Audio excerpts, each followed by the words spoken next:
To replace a chain on a Twist2Fit roller blind, start by removing the broken chain if you haven't already done so. To install the new chain, start by feeding it in through the cover toward the outer side. Line up the chain with the teeth in the opening. Then, holding the chain in place, twist the cover to lock it into position. This part can take a bit of patience to get the first section through. Ensure you are holding the chain in place while twisting the cover at the same time.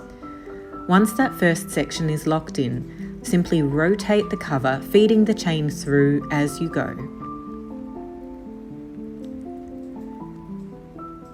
And once the new chain is all the way around, feed it through the cover so that it is on the correct side for use.